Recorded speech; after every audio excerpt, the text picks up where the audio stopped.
एक दिन सुबह के समय बादशाह अकबर अपने महल के झरोके में खड़े थे। उस समय एक ऐसा व्यक्ति महल के नीचे रास्ते से गुजरा जिसके बारे में कहा जाता था कि वह मनहूस है और सुबह सुबह जो भी उसकी सूरत देख लेता है उस दिन वह मुसीबतों से घिरा रहता है। उस व्यक्ति ने बादशाह को सलाम किया और आगे बढ़ गया। बादशाह अकबर सोचने लगे कि क्या यह बात सही है, आज हमने इसका मुंह देख लिया है, देखते हैं हमारे साथ क्या गुजरती है। और अकबर स्नान कर दरबार में जाने के लिए तैयार हुए ही थे कि तभी समाचार मिला कि उनकी बेगम का भाई दुर्घटना में घायल हो गया है। दरबार में जाने के बदले वह अपने साले को देखने चले गए। लौटते वक्त महल की सीढ़ियों पर चढ़ते समय उनका पांव फिसल गया और पैर में मोच आ गई। पैर में पट्टी बंधवा कर वे दरबार में पहुंचे। उस दिन बीरबल दरबार में नहीं आया, इसलिए कोई काम नहीं हो सका। ऊब कर वे अपने महल में लौट आए और थोड़ा आराम करने का विचार किया।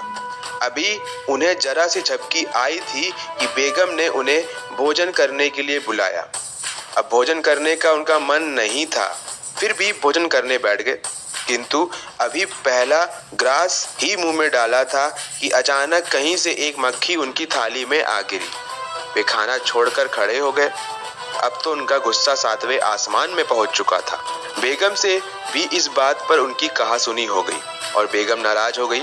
जैसे तैसे वह दिन पूरा हुआ।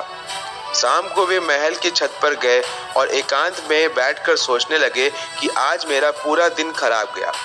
ऐसा पहले कभी नहीं हुआ था, आज ही ऐसा क्यों हुआ? यह जरूर उस मनहूस की सूरत देखने का परिणाम है।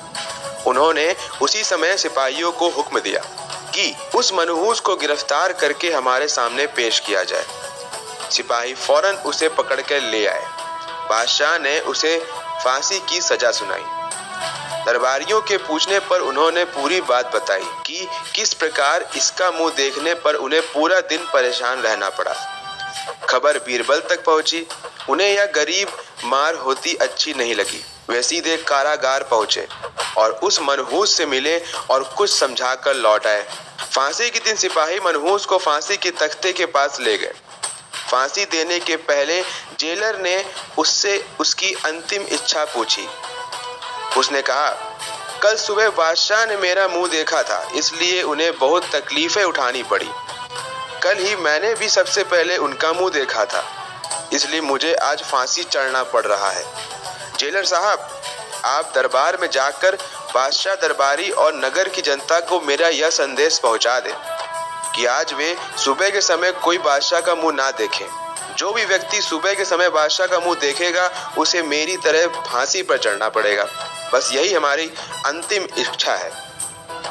उस व्यक्ति की यह बात सुनकर जेलर स्तब्ध रह गया। कैदी की अंतिम इच्छा पूरी किए बिना उसे फांसी नहीं दी जा सकती थी। अतः जेलर फौरन दरबार की ओर रवाना हो गए और बादशाह को उस व्यक्ति की अंतिम इच्छा बताई। उसकी इच्छा सुनकर वे भी स्तब्ध रह गए। उन्होंने तुरंत कैदी को दरबार में बुलाया। बादशाह ने उससे पूछा, मैं समझ गया, बीरबल की सलाह से ही तूने इस तरह समझदारी की बात की है।